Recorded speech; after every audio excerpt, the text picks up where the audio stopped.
I think I was 10, and I was a victim of some guys in the gang who lived down the street. Older guys, older than myself. I was 10, they had to be like 12 maybe. Took my money, busted my lip. And I knew that they had the power then, that alluring power, right? And in that particular area, on that particular street, everybody was a gang member. Everybody clicked around the gang. The gang gravitated at center earth. Nothing was important outside of that. So to be a part of that was to be in. And then you had the power. And then you weren't a victim no more. What's going on, kings and queens? It's your boy Byron, CEO of Self-Rise Enterprise, and today we are going to continue off on the life of Monster Kody, part 2. Let's get into it. So in 1975, Trey Ball creates 8 Trey Gangsters, right? Which is an extension of the Crips. Okay? Trey Ball is Monster Kody's mentor when he moves into the neighborhood. When his mom buys a house in South Central LA back in the days. You know what I'm saying? This is that neighborhood kid. Everybody has that vibe. Everybody has that one kid, you know, when you move in the neighborhood, he's that kid that is a part of your childhood, and you know, when you guys get grown, he's always going to have a special place even if you guys move out that neighborhood, right? Well, that's what Trey Ball was to, you know, Monster Kody, right? So, in 1977, he earns his name, Monster Kody, from a beating that him and Trey Ball went on. We ceased being children from the time we hit South Central because we moved into a very gang-infested neighborhood, and gun battles were raging up and down the street continuously. And we just had to grow up quick. And just the Darwinistic theory of evolution, you know, evolve or perish, really set in on us real heavy. And we just had to just go with the flow. We had to roll with the punches or just be eliminated. And then in 1978, this is where he had his first shooting. He was able to, you know what I'm saying, really get out there and get his feet wet, you know what I'm saying? And then the next thing I knew, Kody was getting off into a gang situation. And I really hated that. Oh, I really hated that. I went through everything that I could get to help me in order to try and keep them out. Of course, there was no help from the father because at this point they had become my children. So then in 1979, he is arrested for assault and auto theft, and he serves 9 months in a YA. As one police officer asked, why did I allow my sons to join a gang? And I said, sir, begging your pardon, it's nothing that I allowed. I said, you know, all the time when you black men leave your black woman, you don't always take care of your black babies. I'm taking care of these black babies. I have to. So it's nothing that I allowed. I couldn't sit here and hold their hand 24 hours a day. We would sure enough get sick of each other. Okay, and then he's accused of shooting a blood, but he really didn't do it. You know what I'm saying? He's just accused of it, and that was enough back in the days to just put you away, right? So that same year he was sent to prison or sent to YA, Tookie Williams is arrested for murder. You know what I'm saying? Under multiple cases, multiple accounts. We go off into the 80s. In the 1980s, we're gonna break it down from the 80s. I can't give y'all specific dates, you know what I'm saying? But I'm gonna give y'all everything that happened in the 80s that transitioned into, you know what I'm saying, him writing his book and him being different and transitioning his life and absolutely being one of the most prolific writers in his generation. Let's talk about it. So he went to the Buddha market in the 1980s with his mom, and the Buddha market is like the neighborhood flea market, grocery store, whatever. And he ended up seeing the enemy and whatever. They end up having a shootout right there in the store, and he ended up shooting the dude in the torso, and he ended up leaving with his mom like nothing happened. In the 1980s, he becomes a father to his daughter, right? He gets shot multiple times. One guy got a beard, a mustache, one guy got a beard, and one guy's clean shaven. but they're not dressed like gang members. And I don't see no bulges where they might be armed. So the guy walks up to me and he says, "Aren't you Monster Kody?" So I said, "Yeah, I'm Monster Kody. I'm from A-Trade Gangster. What's up?" And the guy reaches in his coat. He has a pea coat, but he can't get through the gun apparently because it's the button. And when he reaches in his coat, Lil Hunchy runs and leaves me. When I look towards Lil Hunchy to the left and look back, the guy shoots me in the stomach. Shoots me in the stomach, point blank range, no closer than you and I are, and blows me against the wall. And the impact of the bullet, it doesn't really hurt me, but it surprises me. And the force of it blows me against the wall. And just out of survival, out of the instinct, I rush towards him, try to grab the gun, and he shoots me in the left hand, and my hand hits the wall like it's blown off, where I don't look at my hand. So now I know it's time to go. I turn around and try to run, he shoots me in the back. The bullet that hits me in the back knocks me down on my face, and I'm dazed. So now I'm getting up on my knees, and the guy kicks me in the stomach, kicks me over, so I have no alternative but to put my leg up, just try to shield a shot, and he shoots me 3 times in the left leg, and then they run off. He was sentenced to 4 years at YA, right? During the time at YA, he joins the New African Movement. Now, this is the transition that I'm talking about, right? The transition is right here. The New African Movement, right? Once you have love for yourself, once you start to know yourself, once you start to know what's going on in the society that you live in the environment that you live in, you start to step back and question yourself and say, you know, what am I really fighting for? I'm fighting a war within a war. And let me show you what I mean, right?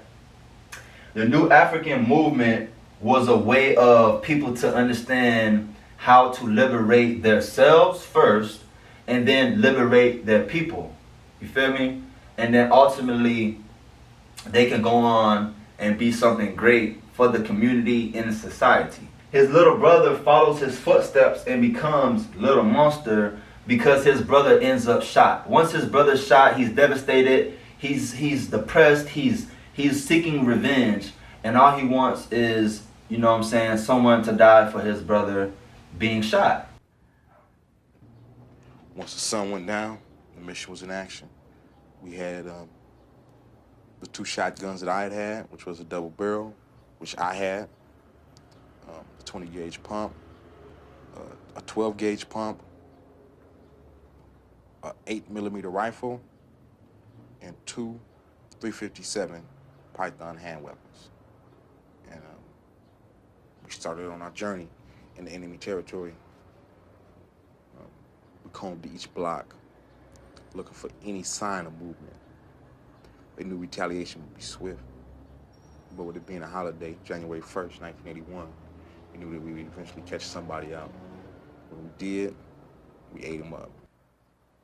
I hung out the window first. They were standing on the sidewalk. I gave them both barrels of a 12 gauge shotgun that was not sawed off.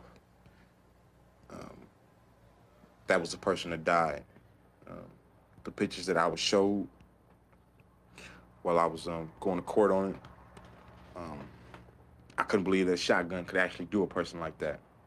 It made me respect the shotgun even more. This person had no stomach anymore. It had been blown completely away. What had been the torso, the midsection of the body, was no more. It didn't look like anything human.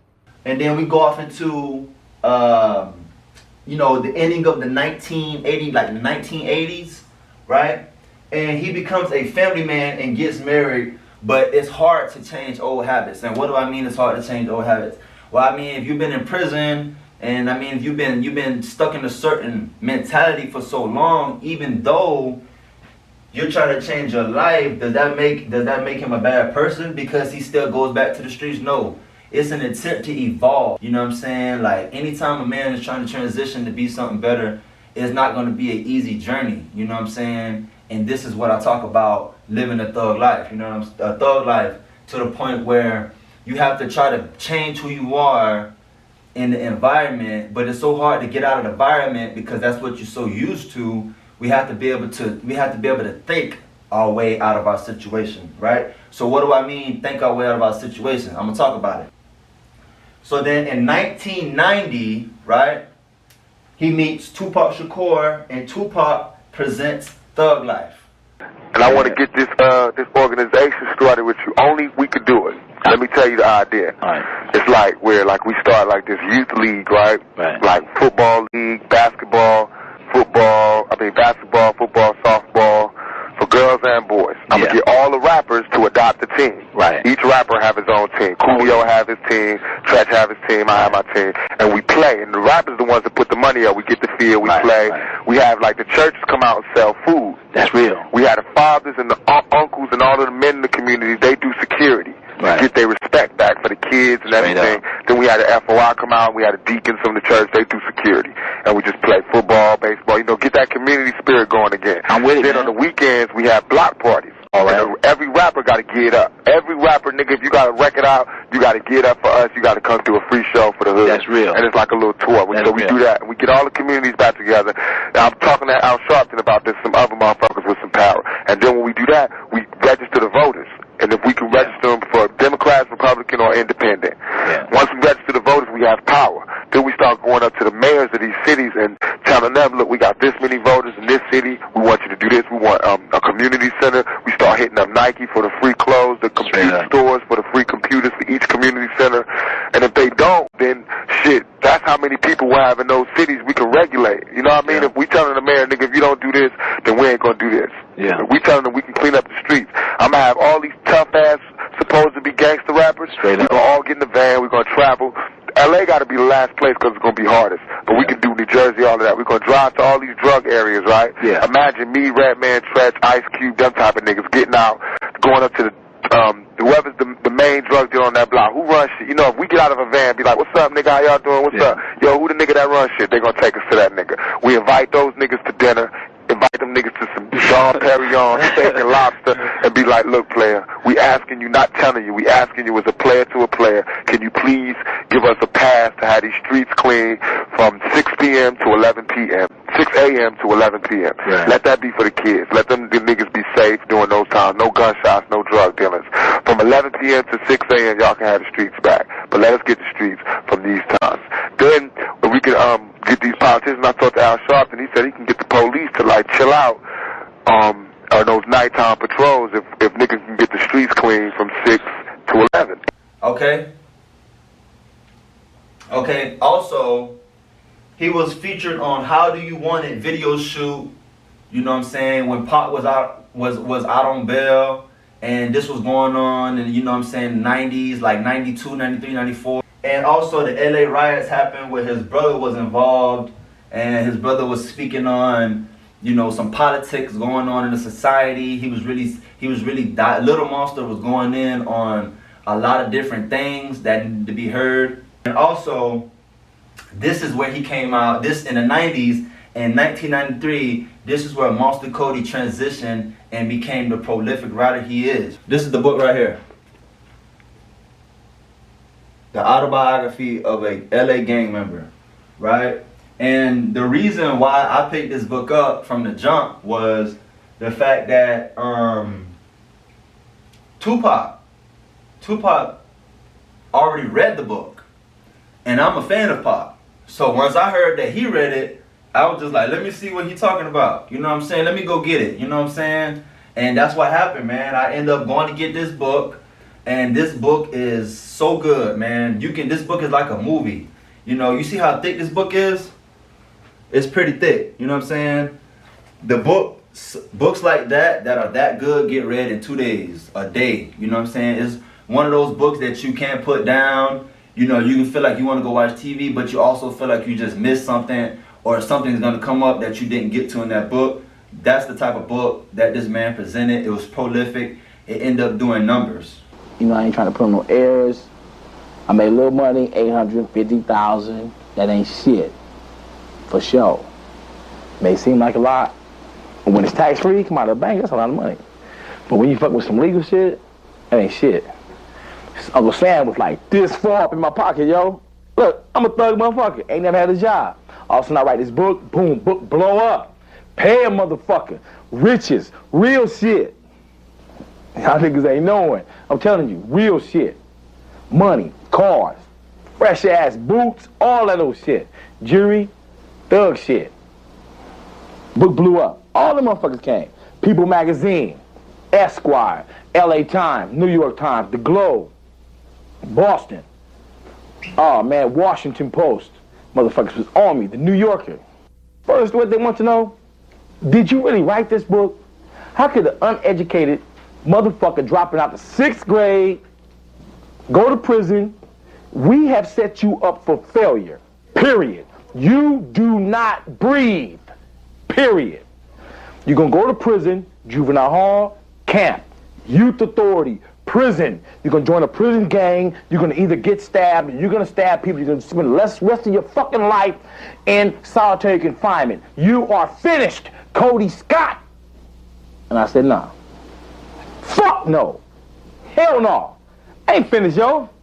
I got a spirit of a thug in me. And not just no regular, ordinary thug. I'm not like Sin Q. Motherfuckers rebelling against the system. And that's thug shit. Boom. They wheeled me out, chained me up, dressed me up, sent me in front of these motherfucking cameras, and Whitey was like feeding on a motherfucker. Because it was the first time that a real motherfucker spoke. From the heart. Florence and Normandy, Monster Kody. A-Trade gangsters on the real. Real thug motherfuckers.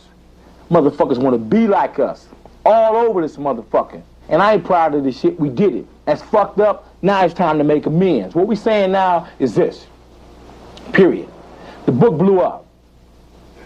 It was necessary, but it wasn't sufficient. We got to drop more. We got to do more. Because that's only print. And black people, unfortunately, do not read. Yeah, man, and that is the life of Monster Kody and how he was able to transition his life from being an infant, a child that didn't receive much love. You know, he received love from his mother, but his mother was always at work. So if his mother was at work, his father was absent, you know, he's the big brother. What does that lead him? It leads him back to the environment in which he's raised in. Okay, then you study the environment. If the environment is corrupted, tainted, then we go back to the economic issue. Then the economic issues got to be fixed. Once the economic issues fixed, then we can come together as a whole and start to put certain things in the community for the upcoming kids, the upcoming generations behind us. That way we can kill the curse of us, you know what I'm saying, self-destructing, man. A lot of us don't really know. We're probably killing our brothers, our cousins. You know what I'm saying? That we don't even know each other. And the reason why, they're so willing to kill is because they don't know they don't know themselves. You know, so like Monster Kody said. This particular country and this culture puts so little value on our lives that we begin to devalue our lives. And so it's nothing for me to kill you because I don't care about me. You know, why should I have a problem taking your life when I don't even love my own self? You know what I'm saying? And that's what we got to start looking at. That's what we got to start understanding. That's all I got for you guys today. I'm gonna keep dropping bangers after bangers. Until next time, one love. Thank you.